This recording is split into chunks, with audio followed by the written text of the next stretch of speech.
Alam Kilala nyo ba to? Oh, taas ang kamay. Kilala nyo ba to? Tignan nyo itsura nito. Ha? Oh. Okay, mag-alala. Mukhang fresh lang yan. Pero sa totoong buhay, nakikita nyo yung marka ng mukha niya, lawlaw na. Oo ha, lawlaw na. Kung makikita nyo lang ang pagmumukha nito, tignan nyo naman yung bakat sa kanya mga pisngi. Nagkaroon na ng guhit.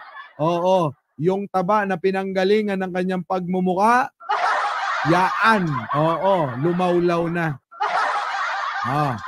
Sige, palakayin natin to. Ano? Ano, Banat?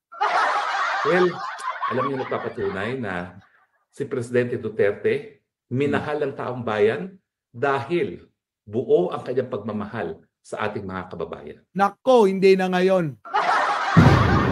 Oo, Roque, hindi na ngayon.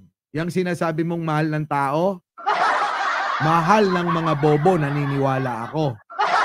Pero sa ngayon, hindi na ganon. Bakit? Dahil nalaman na ng sambayanang Pilipino kung ano yung pinaggagawa ninyo. Diba? Ikulong nyo na siya kung kinakailangan. Pero hindi siya humihingi ng patawad dahil sa ginawa niya. Kita nyo, alam nyo mga kababayan, isa ito sa nagpapasama kay Digunyo. Diba?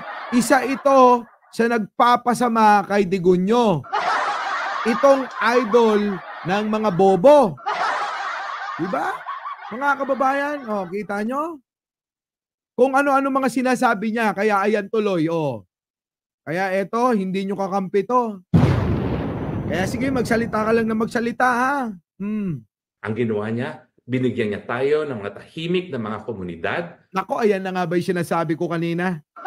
Tahimik na komunidad daw yung binigay niya. Samantalang, bawat iskinita, kanto, at sulok-sulok ng baryo, patay ang makikita mo. Paano naging tahimik yung bobo? At talagang sinupil ang mga salot sa ating bayan. Ala, sinupil? Nasaan si Michael Yang? Nasaan si Peter Lim? Nasaan yung mga katropa nyo na mga kasapakat ninyo sa mga katarantaduhan nyo? Ano? Diba? Wala na kayo. Ikaw nga, sabi mo. Eto, sinasabi niya. Gumagana ang justice system sa ating bansa. Kaya hindi na kailangan ng ICC. Sabi na ito, tandaan nyo yun. Natandaan nyo yun, ha? Pero siya, kita nyo. Bakit ikaw tumakas ka rito? Akala ko ba gumagana ang justice system sa Pilipinas? Bakit biglang tumakbo ka? Bakit biglang umiskapo ka? Bakit biglang nagsusuot ka sa mga sulok-sulok ng mundo? Ha? Nagpapahanap ka pa. Kaya ikaw, pag ikaw talaga nakulong, nako na. Asok. Kaya naman hanggang ngayon, pinakamamahal na pa rin na presidente si Rodrigo Roa Duterte. Mali ka. Tingnan niyo, si Roque, hanggang ganyan na lang ngayong kaya niya. Magsabi ng kung ano-ano. Kinukuha ka na ni kamatayan. Naku, diba? Kita nyo? Ganyan na lang yung kaya niyang gawin, mga kababayan. Tuwad Committee, humanda na kayo at lulusubin kayo ng bagyong Rodrigo Roa Duterte. Naks na patig talaga. Bagyo daw, samantalang ilang beses nang iniimbitahan. Takot na takot pumunta. Di ba?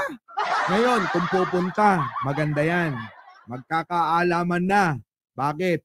Hindi na nila home court yan. Magkakaalaman na. Bakit? Hindi na magiging tulad ng Senado na na puro mga kaalyado yung naroon. Imbes na imbestigan yung sarili nila, mga kababayan, sila yung mga nag-imbestiga ng resource person. Ngayon, ito yung binabanggit niya na bagyo daw si Digong. pag dumating ng Quadcom. Magkakaalaman. Kung yan ay uubra kay Fernandez, Luistro, Abante at iba pa. Diba? Magkakaalaman yan. Maraming salamat, Mayor. Hmm. At dahil ako naman po ay Anong mayor? Mayor na lang ba?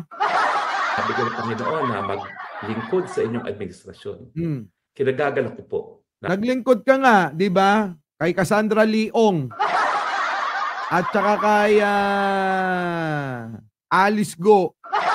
Yan yung pinaglingkuran mo para tumiba-tiba ka ng kwarta, no? Alam natin yan, no? Kaya nga hindi mo maipaliwanag kung saan nanggaling ang sandamakmak na pera mo. Diba?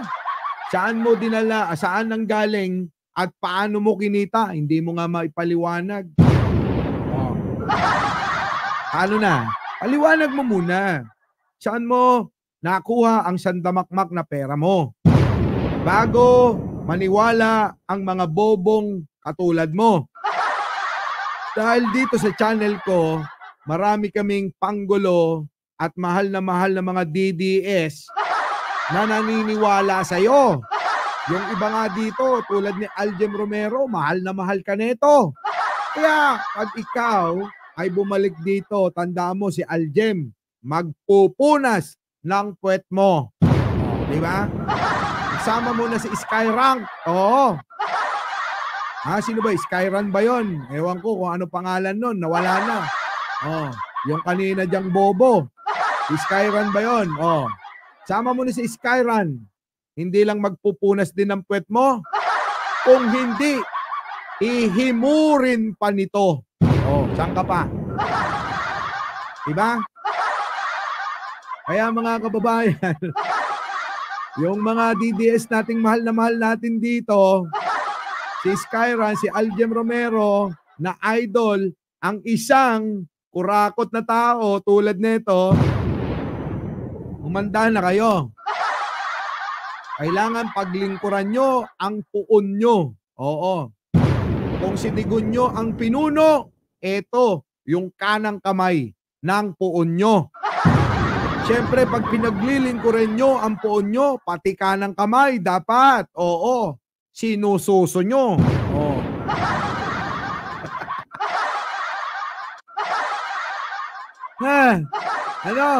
Ano na, Aljem? Aljem Romero, kung hindi ito sa politika, mga Duterte, na sa politika, ang mga Duterte, wala nang makakain. Alin? Makain, wala nang nakot. Aljem Romero naman eh. Alam mo, yung mga banat mo, pang bobo talaga. Akala ko tumalino ka na. Yung pala hanggang ngayon, bobo ka pa rin Diba?